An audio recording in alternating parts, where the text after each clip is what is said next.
Bonsoir à toutes et à tous, bienvenue dans cette édition spéciale du journal sur InfoTC France, c'est pas sur Musicat T14RM. À la une de l'actualité, c'est bien sûr cette grève qui va avoir lieu demain, jeudi 5 décembre, que ce soit sur les transports de la RATP, de la SNCF, ainsi que dans l'éducation nationale et Air France, une grève qui pourrait dépasser celle qui avait lieu en 1995. Soyez les bienvenus dans cette édition spéciale sur InfoTC France.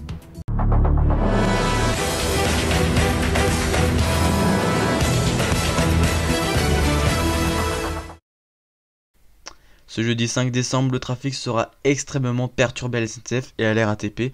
Les appels à se mobiliser ce jour contre la réforme des retraites sont multipliés ces derniers jours, mais la question du service minimal est une grande préoccupation. En effet, même s'il existe un service minimal dans les services publics où la suspension d'activité entraînerait un danger significatif, comme les hôpitaux, elle ne s'applique pas dans les transports particulièrement concernés par la mobilisation de jeudi.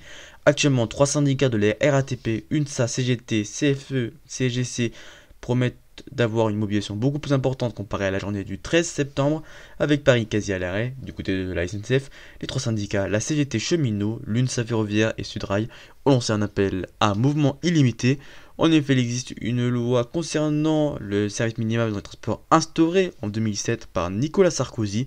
Cette loi sur la continuité du service public dans les transports réguliers de voyageurs consiste à assurer un service garanti, à informer de manière gratuite, précise et fiable les usagers au moins 24 heures à l'avance des trains en circulation, et pourtant il n'assure en rien un niveau minimal d'offre de transport car il n'est pas obligé de faire circuler des métros et des trams.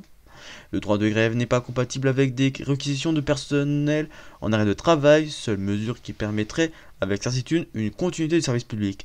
Mais la situation est en effet plus compliquée car la SNCF est liée par un contrat Île-de-France Mobilité, l'ex-STIF qui l'oblige à faire circuler au moins un train sur 3 sous peine de verser de lourdes pénalités financières.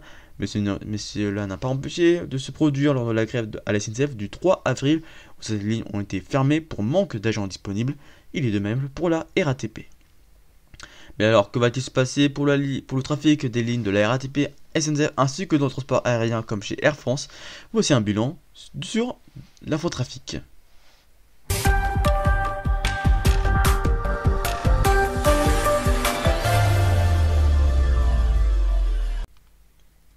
Du côté des transports aériens, 20% des vols ont été annulés. Air France a annulé environ 30% de ses vols intérieurs et 15% de ses vols moyens courriers. Alors que le long courrier ne sera pas affecté, mais par contre, il est possible d'avoir des retards ou même des annulations de dernière minute du côté de Transavia. Le trafic sera maintenu jeudi au départ des aéroports d'Orly, Lyon et Nantes. Du côté de la RATP, le trafic sera extrêmement perturbé. Le RER A et B rouleront uniquement en heure de pointe et partiellement avec la coupure d'interconnexion avec la RATP SNCF, avec un train sur 2 sur le RER A et un train sur 3 sur le RER B avec la coupure d'interconnexion à Gare du Nord.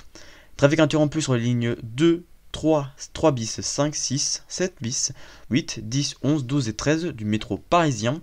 Le trafic sera très fortement perturbé sur les lignes 7 et 9 entre Nation et Mairie de Montreuil avec un métro sur 4 et sur la 4 avec un métro sur 3 et rouleront uniquement en heure de pointe, c'est-à-dire de 6h30 à 9h30 et de 17h à 20h. Le trafic sera normal sur les deux lignes automatiques, la 1 et la 14, mais avec un risque de saturation en heure de pointe.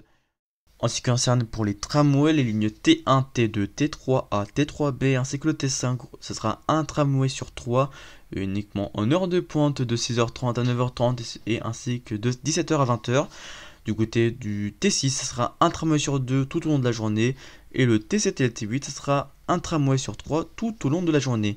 Du côté des lignes de bus, en moyenne, ce sera un bus sur 3. Regardez bien votre application ou le site internet de la RATP pour savoir si votre ligne soit en trafic complet ou en trafic réduit, voire même en trafic non assuré.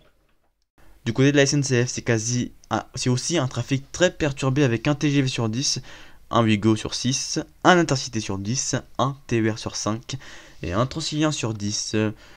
Passons tout de suite sur le réseau ferré SNCF, sur le réseau transilien de l'Île-de-France. Le RER A sera 3 trains par heure aux heures de pointe sur les axes Cergy et Poissy, avec l'interconnexion qui sera assurée à Nanterre Université. Comparé au RER B où l'interconnexion à Gare du Nord sera coupée entre la RATP et la SNCF, et du côté SNCF Nord, ce sera un train sur 5 toute la journée sur la partie nord. Du côté du RER C, ce sera 2 trains par heure sur la branche Brittany et il sera uniquement aux heures de pointe.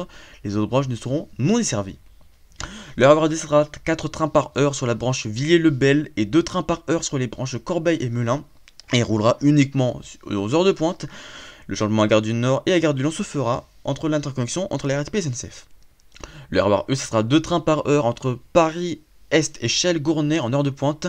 La branche vers Tournon sera non desservie. Le Transilien 1, ce sera 1 train par heure aux heures de pointe sur les branches Pontoise et Persan via Montsou. Le Transilien J sera 2 trains par heure sur la branche Argenteuil et 3 trains par heure sur la branche Conflans-Sainte-Honorine et sera uniquement en heure de pointe.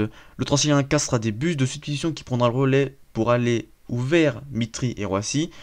Les trains Transilien L sera 2 trains par heure sur les branches Versailles et Sanon-la-Bretèche, uniquement en heure de pointe. Le Transilien N sera 2 trains par heure sur la branche Saint-Quentin-Yvelines et sera uniquement aux heures de pointe.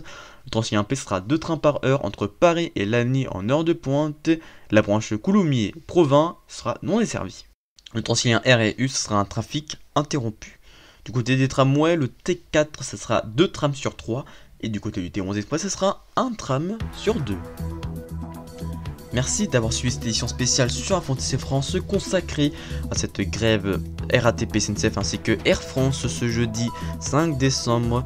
Faites bien attention si vous devez prendre les moyens de transport et bien regarder sur votre application RATP ou bien sûr SNCF. Regardez pour savoir sinon vos trafics et voir quelles sont les lignes qui roulent et surtout voir à quelle heure est votre train. Merci d'avoir suivi cette édition. Prochain rendez-vous, on se retrouve très prochainement sur Info TC France. Et bien sûr l'actu est à continuer sur notre compte Twitter ITCF_national ainsi que notre compte régional ITCF_ Paris Île-de-France avec son compte Instagram Info TC France Paris Île-de-France. Merci de nous avoir suivis. À très bientôt sur Info TC France. C'était Passion Muscat T14RM. D'ici là, portez-vous bien. Ciao.